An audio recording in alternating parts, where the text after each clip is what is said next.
L'IA, c'est plus qu'un buzzword. C'est un levier pour transformer l'information en action.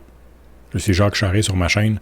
On utilise l'intelligence artificielle pour mieux gérer l'information, pour booster notre productivité et notre pensée pour mieux agir. Si vous êtes intéressé à optimiser votre temps, mais aussi votre vie avec l'intelligence artificielle, abonnez-vous maintenant. Quand je te dis intelligence artificielle, tu penses à quoi? Un robot qui va voler ta job? Ou à ChatGPT qui écrit tes courriels? Dans les deux cas, tu passes vraiment à côté de 90% du potentiel que ça a. Puis cette erreur-là pourrait te coûter cher. L'intelligence artificielle a souvent un potentiel qui est ignoré ou que les gens sous-estiment. C'est celui de l'orchestration cognitive. Ça peut nous permettre, il peut nous servir de support justement cognitif, de gestion de projet, de traitement ou de consolidation, d'outils d'analyse. Et aussi peut nous permettre d'intégrer plusieurs choses et même cognitivement. Thèmes d'intelligence artificielle, souvent on les appelle génératifs parce qu'ils peuvent créer de l'information. Mais maintenant, avec les nouveaux systèmes agentiques, où on peut orchestrer plusieurs choses. Et c'est vraiment là qu'il y a un potentiel à découvrir puis à apprendre à maîtriser, mais assez rapidement. Pour être capable de s'adapter aux changements qui s'en viennent, immanquablement. Qu'on le veuille ou non, l'eau monte. L'IA, il n'y arrive pas. Il est déjà là. L'intelligence artificielle s'en vient très rapidement. Ça va prendre beaucoup de place. Ça va arriver. L'eau monte. Puis l'eau va rentrer par les murs, les planchers, les fenêtres, les prises de courant. Ça va rentrer de partout. Puis la seule manière justement d'être capable de ne pas se noyer, c'est de savoir nager puis même respirer sous l'eau. L'IA va être partout. La question, ça va arriver, est-ce que je vais être prêt? Parce que souvent, ce qu'on se dit, c'est que la fin du monde s'en vient avec l'intelligence artificielle. Puis effectivement, je pense que c'est vrai. Mais c'est la fin du monde tel qu'on le connaît. Puis on n'est pas sûr exactement de la forme que ça va prendre. Parce que il y a trop de choses en même temps qui vont changer. Puis c'est une nouvelle réalité qu'on peut difficilement imaginer. Il y a une chose de sûre. C'est que si on veut être capable de faire face à la musique, et surtout à ceux qui risquent de vouloir s'en servir à des fins, je dirais, malveillantes, bien, il faut que nous autres aussi, on se donne les moyens de comprendre puis d'utiliser ces outils-là puis de les maîtriser à bon escient. Autant pour soi que pour, justement, protéger nos infrastructures.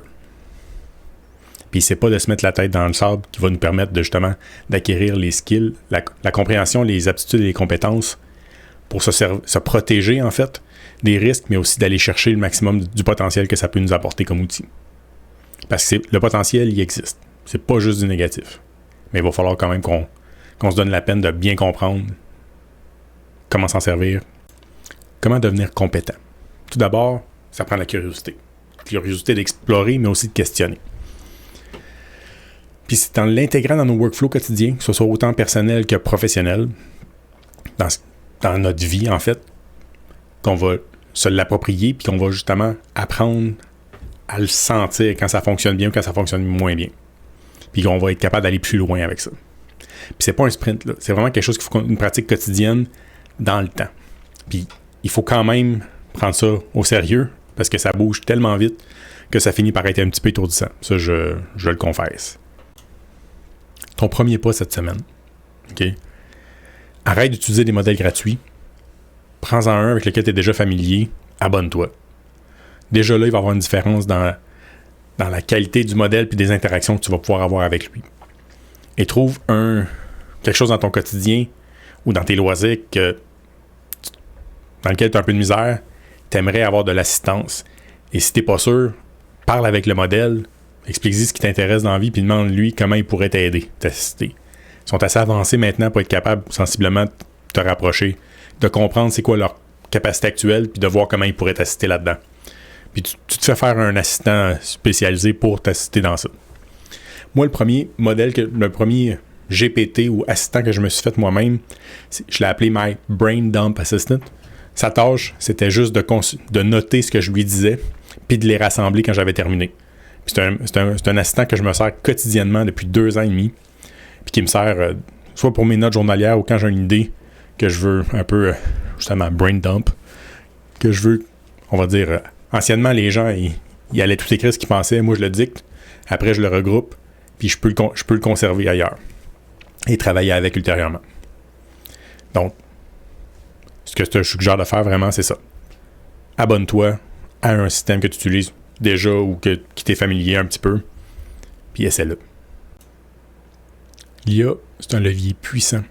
Si vous l'utilisez bien, il peut transformer votre manière de travailler et de penser. Bon, si cette vidéo-là t'a aidé ou t'a donné le goût justement d'essayer, pense à me faire un like ou à t'abonner.